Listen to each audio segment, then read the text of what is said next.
Welcome to Seaside High School, home of the goals. My name is Jason Boyd, Assistant Principal here at Seaside, and this video is going to help you understand your rights and responsibilities as a student here at Seaside.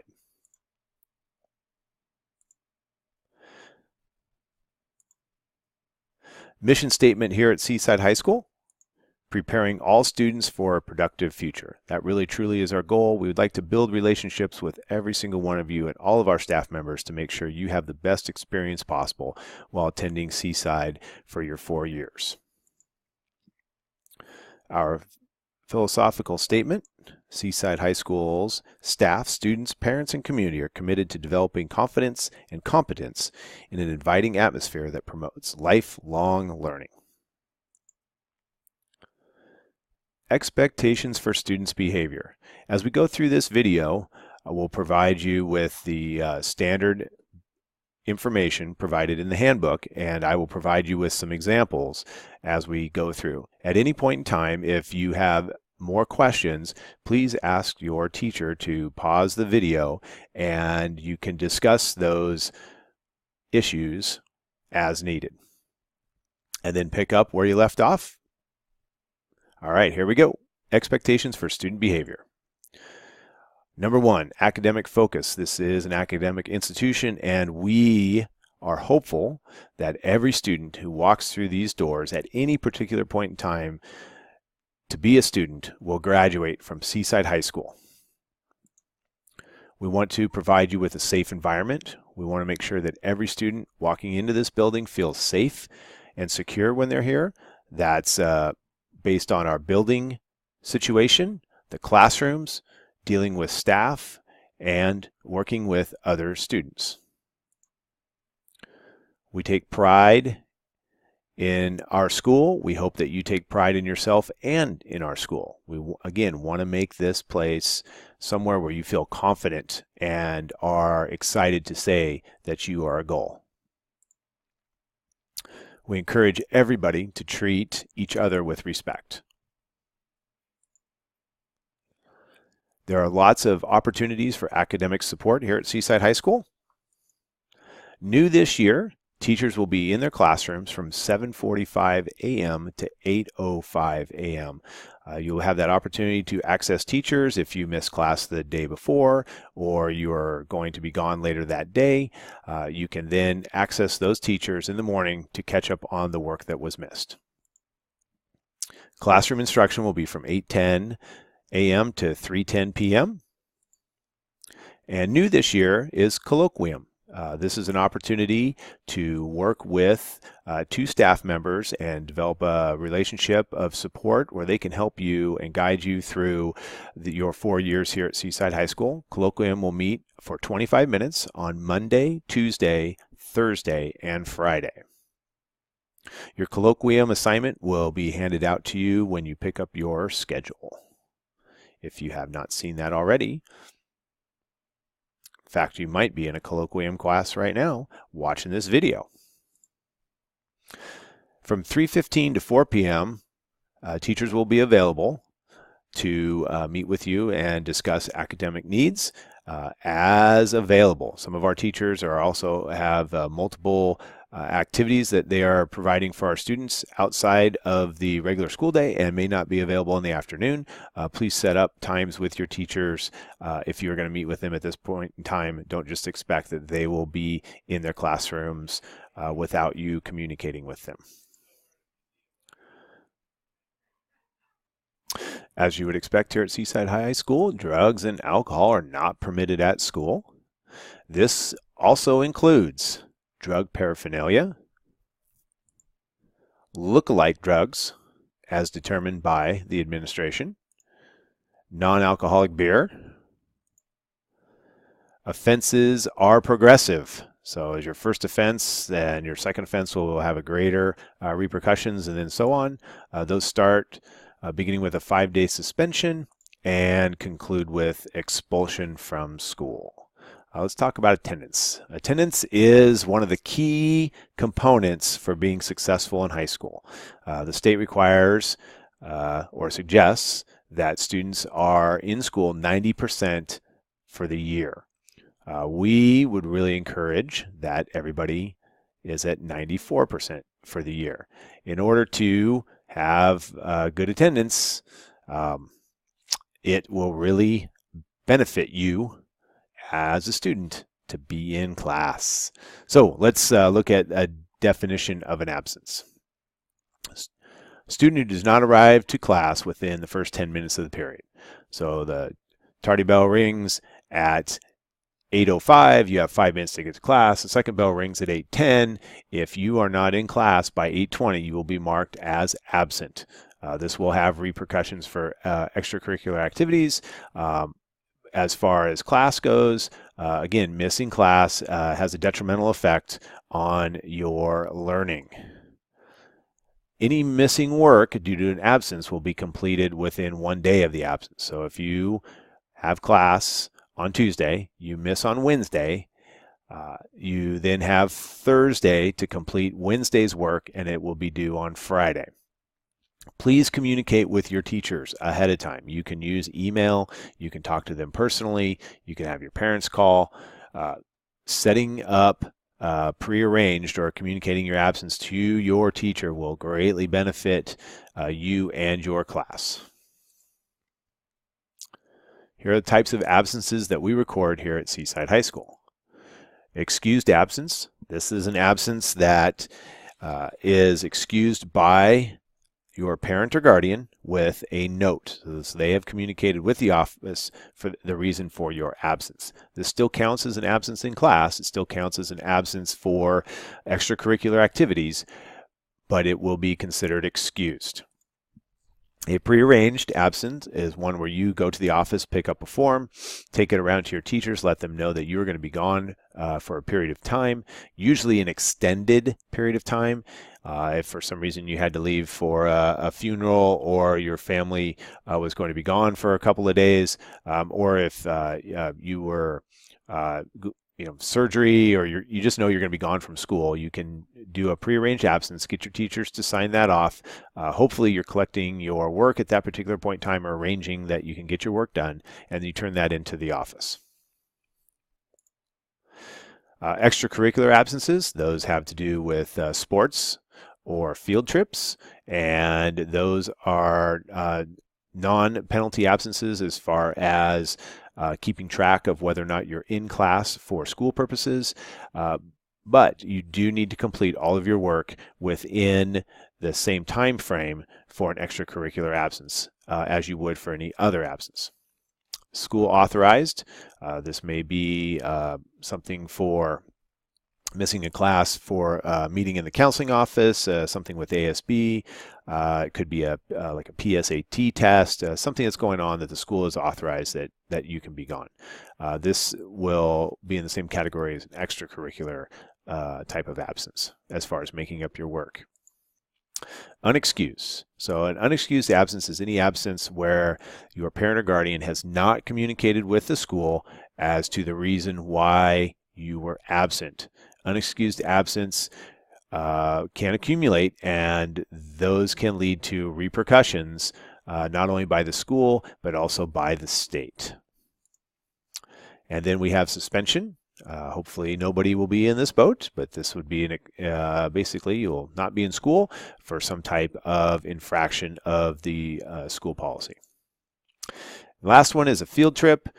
This would be a teacher takes a group to the museum in Portland, and you're going to be gone for the day. That would be counted as a field trip absence. Again, you would need to make up the work that you missed for your classes that you did not attend, but it doesn't count against you negatively.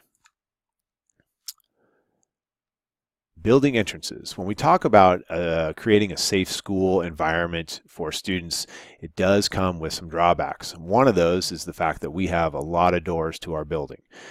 And in order to provide a safe place for you all, we have locked down all of the doors during the school day from 7:30 to 5 p.m. All doors to Seaside High School, except the west main doors on the ocean side, will be locked. On the east side of the building, we will keep Senior Hall entrance open in the morning from 7:30 to 8:20 a.m. Now, keep in mind school starts at 8:10, but we're going to leave it open for 10 minutes for those kids that are struggling to get in, but are going to make it here and not be absent, be tardy, but not be absent. So on the highway side of the building, that door will close at 8:20 a.m. All other entrances, again, will be locked throughout the day. So for the bus rules, those will be posted and enforced by the bus drivers. The bus driver has the authority to enforce all state and district transportation rules.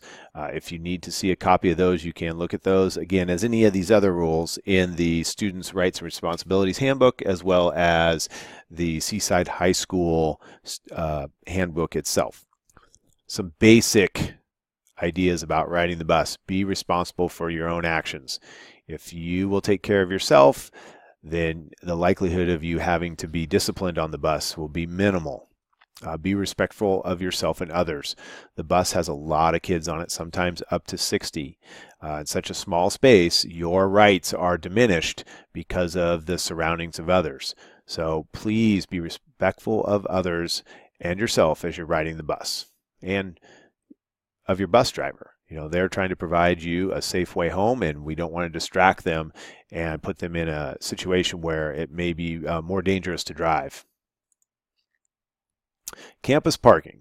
The student parking at the Seaside High School campus is at the east side of the high school, next to the highway, the west estuary lot, and the northwest lot off of Holiday Drive. Now, we ask that students register their vehicle in the main office. It makes it a lot easier for us to be able to identify in case of an emergency, theft, or other negative action that may be occurring in the parking lot. If we don't have your car registered, then we are unable to support you if need be. Please also keep in mind that Seaside High School and Seaside School District is not responsible for any negative activity that would occur in the parking lot that would result in damage to your vehicle.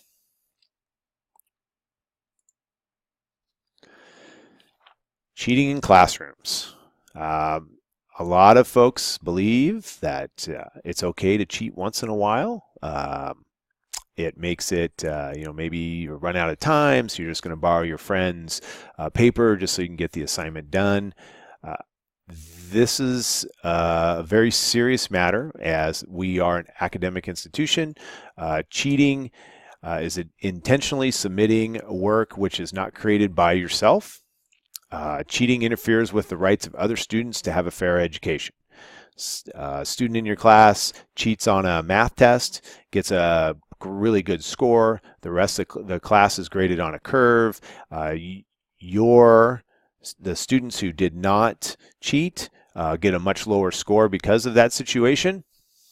Again, your cheating may have helped you out a little bit for the moment, but has had a negative impact on the rest of the students in your class, and now you don't understand the information. So when you move to the next level, then it becomes even more difficult to be able to get through, especially something like a math class that is very sequential. If you see cheating happening, please report that to a teacher. You could always come to myself or Mr. Roberts or a counselor and let us know what is happening. We're really doing the best we can to try to prevent cheating from being the norm here at Seaside High School. Disciplinary action for people that are cheating will range from a 0 on the grade to expulsion from school. Seaside High School has a closed campus during school hours from 7:30 in the morning till 3:10 in the afternoon. Sophomores, juniors, and seniors, however, may leave during lunchtime only. Freshman campus is closed, so your lunchtime activities are restricted to on campus only. Cyber communications here at Seaside High School we take very seriously. Student that engage in electronic communications, whether that's on campus, off campus, over the weekend, In the evening, that creates a disruption to the school environment can and will be subject to full disciplinary measures. This includes cyberbullying, any type of communication using an electronic device that basically is harming another person, damaging their character, or being disrespectful. All students will have access to school-sponsored Gmail and Google accounts here at Seaside High School. If you are not sure what your account is, please communicate with me and I'll be happy to share that with you. We encourage you all to use the Gmail here and the Google accounts to store your documents and other school academic related materials so that it's all safe and sound and secure on our server. Dance regulations. Typically at Seaside High School, we have fall dance, a winter dance, and then a spring dance. Dances are for SHS students only, so only for you folks here at Seaside High School. We do have a few exceptions, but we'll get to those in a minute.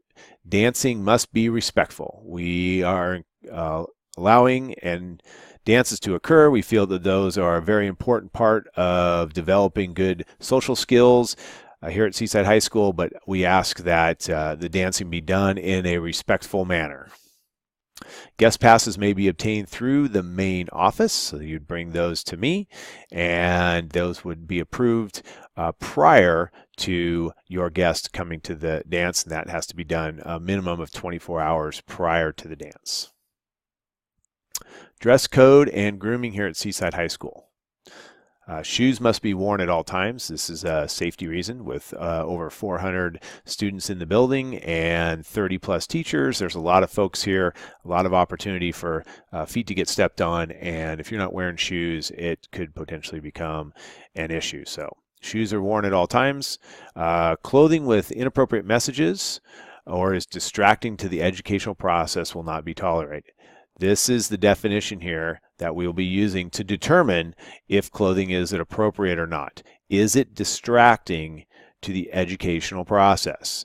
There are certain clothes that may not have statements on them or pictures, but it still can be very distracting in the manner that they're worn to other students in the classroom. And it doesn't have to be all the students. It just needs to be any student or any person in the building that feels distracted by the clothing that you're wearing for us to determine that it needs to be removed and something else needs to be worn. Students with inappropriate clothing will change to appropriate clothing before returning to class. So if you're not sure at home if it's going to be appropriate or not, don't wear it to school, wear something else. If you get here and you're asked to change your clothing, we have decided that it's inappropriate and you just need to make that change and get back to class as soon as possible so you're not missing any of your academic studies. Evacuation drills.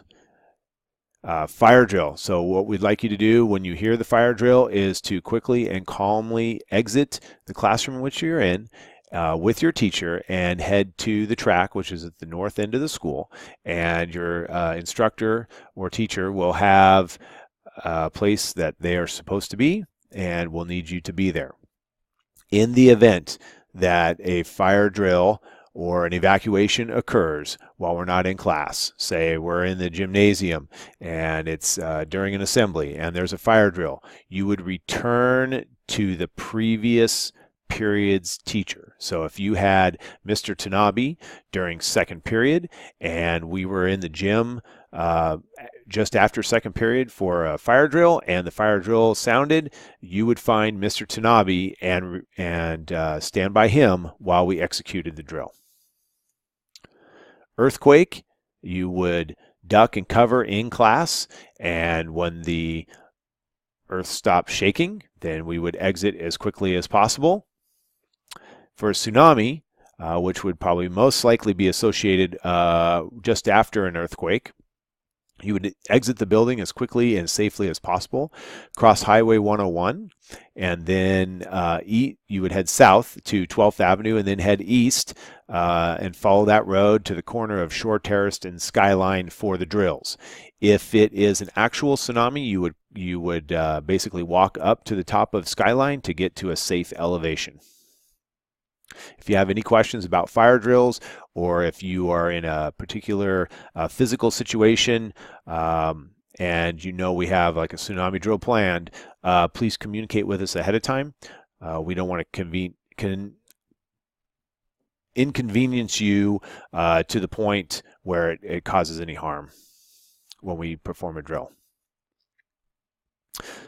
We will conduct our drills throughout the year. We'll have 2 tsunami drills, and we will also have 1 fire drill a month. And this is probably a good time to explain that we will have a bus evacuation drills, and that is mandated by the state of Oregon that we do that every year. So be looking out for that as we get through this fall.